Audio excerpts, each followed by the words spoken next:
আসসালামু আলাইকুম বন্ধুরা, বাংলা সহজ রান্না চ্যানেলে আপনাদের সকলকে স্বাগত। আজকে আমি আপনাদের কাছে একটা নতুন রেসিপি নিয়ে হাজির হয়েছি। তো আজকে আমি আপনাদেরকে সয়াবিন আলু কষা তৈরি করে দেখাবো।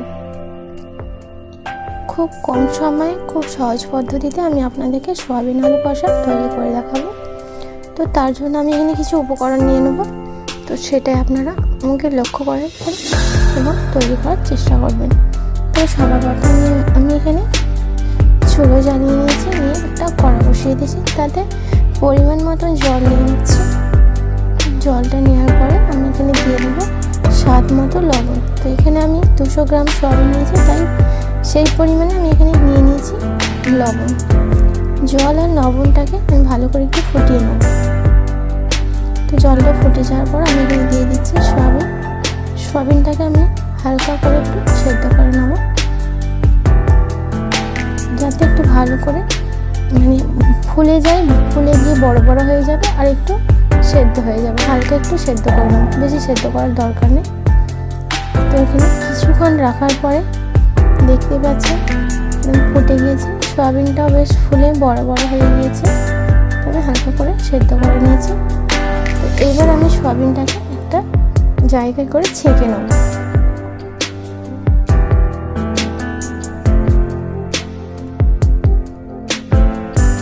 দেখতে পাচ্ছেন আমি এখানে ছেঁকে নিয়েছি, নিয়ে একটু আস্তে আস্তে ওর থেকে একটু জলটা নিংড়ে নেব। তো অন্যদিকে নিংড়ে নেওয়ার পরে আমি এখানে কড়া বসিয়ে দিয়েছি। কড়াই অল্প একটু তেল নিয়ে নিয়েছি সয়াবিন ভাজার জন্য। তো তেলটা গরম হয়ে যাওয়ার পরে আমি এখানে দিয়ে দিচ্ছি সয়াবিনটাকে আমি হালকা করে একটু লাল করে ভেজে নেব। সবার প্রথমে আমি এখানে সয়াবিনটাকে লবণ আর জল দিয়ে ফুটিয়েছিলাম, তাই সয়াবিনটার মধ্যে লবণ আছে, তাই আমি এখানে অল্প একটু হলুদ গুঁড়ো দিয়ে আমি ভালো করে একটু ভেজে নেব সয়াবিনটাকে।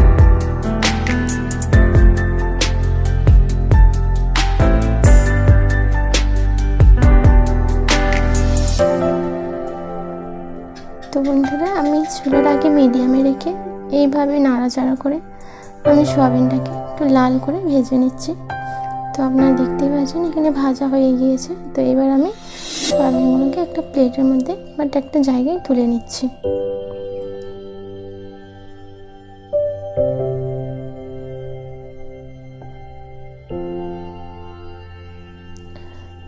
সয়াবিনটা তুলে নেওয়ার পরে এই কড়াতে আমি আরও অল্প একটু তেল নিয়ে নিচ্ছি। নেওয়ার পরে কেটে রাখা আলুগুলোকে আমি তেলের মধ্যে ভেজে নেব।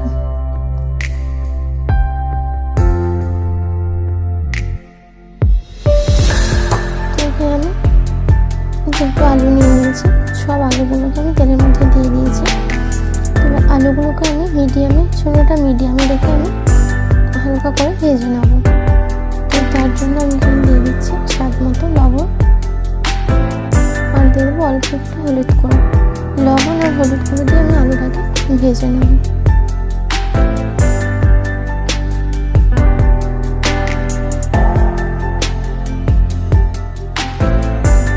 দেখতে পাচ্ছেন আমি আলুটাকে ভেজে নিয়েছি। তো বেশি কড়া করে ভাজি না, হালকা মিডিয়ামে ভেজে নিয়েছি। এবার আমি আলুগুলোকে তুলে নিচ্ছি তেল থেকে।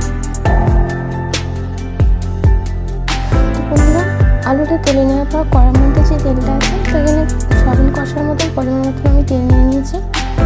তো এখানে এবার দিয়ে দিচ্ছি গোটা মশলা, দিয়ে দিয়েছি একটা তেজপাতা, সেটাকে অর্ধেক করে নিয়েছি, 2টো গোটা এলাচ আর 2 টুকরো কাঠ। এখানে আর দিয়ে দিচ্ছি 2টো শুকনো লঙ্কা।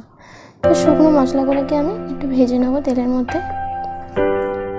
ভেজে নেওয়ার পরে এখানে আমি দিয়ে দিচ্ছি পেঁয়াজ। এখানে আমি পেঁয়াজটা পেস্ট করে নিয়েছি, আপনারা কুচিয়েও দিতে পারেন। তো আমি পেঁয়াজ পেস্টটা দিয়ে দিয়েছি, দেওয়ার পরে একটু তেলের সাথে ভালো করে ভেজে নেব।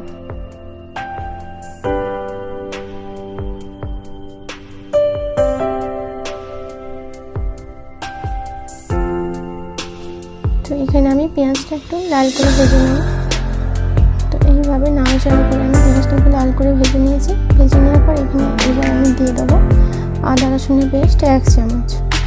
আদা রসুনের পেস্টটাও কিন্তু আমি পেঁয়াজের সাথে একটু ভালো করে ভেজে নেব, যাতে আদা রসুনের কাঁচা গন্ধটা না থাকে। তো সেই জন্য আমি একটু কিছুক্ষণ ভেজে নেব।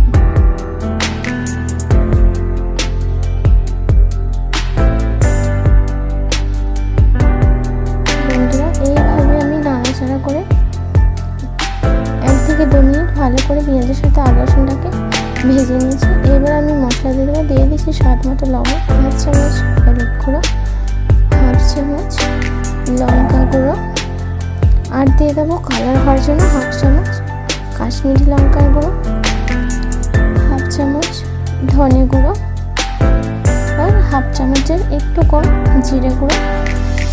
তো মশলাগুলোকে আমি ভালো করে পেঁয়াজের সাথে একটু কষিয়ে নেব। তো এইবার আমি এর মধ্যে দিয়ে দিচ্ছি টমেটোর পেস্ট। তো এখানে আমি মিডিয়াম সাইজ দুটো টমেটোকে নিয়ে একটু পেস্ট করে নিয়েছি। তো এইবার আমি মশলার সাথে টমেটোর পেস্টটাকে ভালো করে কষিয়ে নেবো, যাতে টমেটোর কাঁচা গন্ধটাও না থাকে।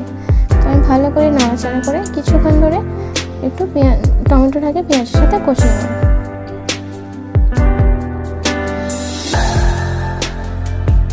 দেখতে পাচ্ছেন টমেটো পেস্টটা একদম শুকনো হয়ে গেছে, তাই আমি এখানে অল্প একটু জল নিয়ে নিচ্ছি, নিয়ে আবারও একটু ভালো করে কষিয়ে নেব।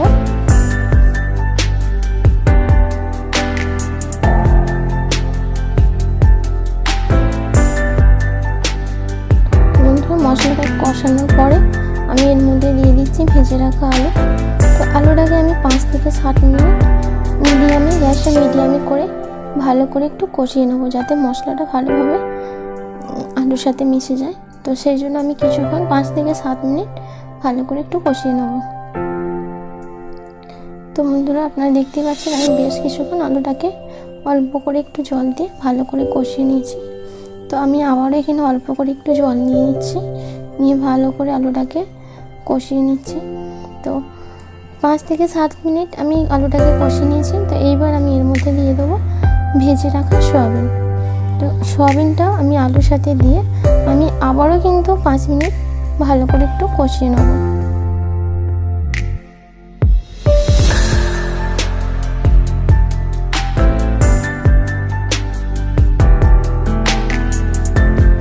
বন্ধুরা আমি আবারও কিছুক্ষণ কষিয়ে নিয়েছি সয়াবিন আর আলুটাকে একসাথে কষানোর পরে। এইবার আমি এখানে দিয়ে দিচ্ছি জল। তো এখানে আমি পরিমাণ মতো জল দেবো, বেশি জল দেবো না, বাট আলুটা সেদ্ধ হওয়ার মতো আমি জলটা নেব। তো আমি অনেকক্ষণ থেকে আলুটা কষেছি, তাই এখানে বেশি জল দেবো না, কম করে জল দিচ্ছি।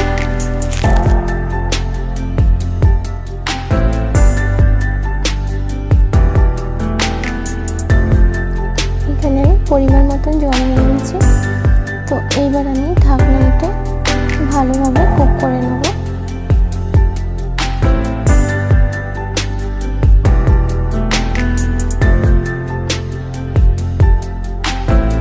তো বন্ধুরা আমি 8 থেকে 10 মিনিট ঢাকনাটা ভালোভাবে কুক করে নিয়েছি। তো আপনারা দেখতেই পাচ্ছেন, আর গ্রেভিটা অনেকটাই গাঢ় হয়ে গিয়েছে, আর আলুটাও ভালোভাবে সেদ্ধ হয়ে গেছে। তো আমার রেসিপিটা একদম হয়ে এসেছে। তো সবার শেষে আমি এখানে দিয়ে দেবো সুন্দর একটা ফ্লেভার স্বাদ হওয়ার জন্য সবার শেষে আমি নিয়ে নিচ্ছি অল্প একটু গরম মশলার গুঁড়ো। গরম মশলার গুঁড়োটা দেওয়ার পরে আমি ভালো করে নাড়াচাড়া করে মাখিয়ে নেব।